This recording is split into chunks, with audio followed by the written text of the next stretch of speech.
ಕೃಷ್ಣಬೇಡಿ ಅವರಿಗೆ ಈಗ ಬೆಂಗಳೂರು ಉಸ್ತುವಾರಿ ಬೇಡುವಂಥದ್ದು BMRCL ಮತ್ತು DDA ಹೊರತುಪಡಿಸಿ ಕೊಟ್ಟಿದ್ದಾರೆ. ಬೇಕಾದ್ರೆ ರಾಮಲಿಂಗ ರೆಡ್ಡಿ ಅವರಿಗೆ ತಗೊಳ್ಳಿ ಅಂತ. ಈಗ ಅವ್ರು ತಗೊಳ್ಳೋದು ರೆಡಿ ಇಲ್ಲ. ಅಲ್ಲದೆ ಮುಖ್ಯಮಂತ್ರಿಗಳು ಪ್ರಮಾಣ ವಚನ ತೆಗೆದುಕೊಂಡು 48 ಗಂಟೆಗಳಲ್ಲಿ ಯಾವ ರೀತಿ ರಗಳೆಗಳು ಪ್ರಾರಂಭ ಆಗಿದೆ ತಾವು ನೋಡ್ತಾ ಇದ್ದೀರಿ. ಕಳೆದ 3 ವರ್ಷ ಅಂತೂ ಈ ಕಾಂಗ್ರೆಸ್ ಸರ್ಕಾರದಲ್ಲಿ ಯಾವುದೇ ಒಂದು ಅಭಿವೃದ್ಧಿಯನ್ನು ನೋಡೋದಕ್ಕೆ ಸಾಧ್ಯ ಆಗಿಲ್ಲ. ಭ್ರಷ್ಟಾಚಾರ ಬಿಟ್ಟರೆ ಬೇರೆ ಏನೂ ಕೂಡ ಸಾಧನೆ ಮಾಡಿಲ್ಲ ಸರ್ಕಾರ. ಇನ್ಮೇಲಾದರೂ ಕೂಡ ಇನ್ನು 2 ವರ್ಷಗಳು ಏನು ಉಳಿದಿದ್ದಾವೆ, ಆ 2 ವರ್ಷದ ಅವಧಿಯಲ್ಲಾದರೂ ಕೂಡ ಒಳ್ಳೆ ಕೆಲಸಗಳು ಮಾಡ್ತಾರೆ ಅನ್ನುವ ನಿರೀಕ್ಷೆ ರಾಜ್ಯದ ಜನರಲ್ಲಿದೆ. ಈ ಕಿತ್ತಾಟದಿಂದ ಮತ್ತೊಮ್ಮೆ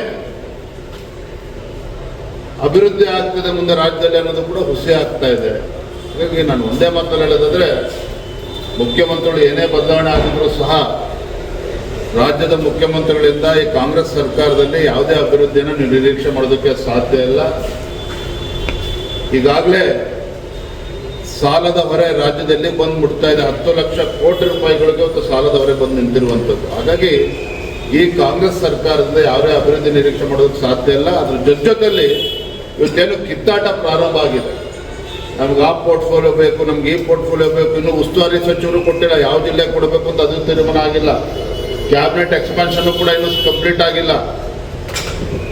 ನನ್ನ ಸತೀಶ್ ಜಾರಕಿಹೊಳಿ ಅವರಿಂದ 1 ತಿಂಗಳೊಳಗೆ ಕ್ಯಾಬಿನೆಟ್ ಎಕ್ಸ್ಪಾನ್ಷನ್ ಮಾಡಬೇಕು ಅಂತೇಳಿ, ಬಹುಶಃ ಇವತ್ತಿನ ಪರಿಸ್ಥಿತಿಗಳು ನೋಡ್ತಾ ಇದ್ರೆ ಇನ್ನು ಕ್ಯಾಬಿನೆಟ್ ಎಕ್ಸ್ಪಾನ್ಷನ್ ಯಾವ ಮಾಡ್ತಾರೋ ಗೊತ್ತಿಲ್ಲ.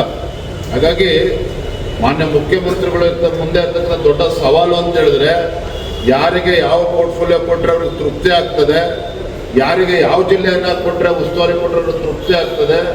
ಇನ್ನೂ ಕೂಡ 20 ಕ್ಯಾಬಿನೆಟ್ ಇನ್ನೂ ಕೂಡ ಭರ್ತಿ ಮಾಡುವಂಥದ್ದು ಇನ್ನೂ ಕೂಡ ಬಾಕಿ ಇದೆ. ಹಾಗಾಗಿ ಇವರೆಲ್ಲರನ್ನೂ ಕೂಡ ಬ್ಯಾಲೆನ್ಸ್ ಮಾಡಿದ್ರೆ ಮುಂದಿನ 2 ವರ್ಷ ಕಳೆದೋಗ್ತದೆ.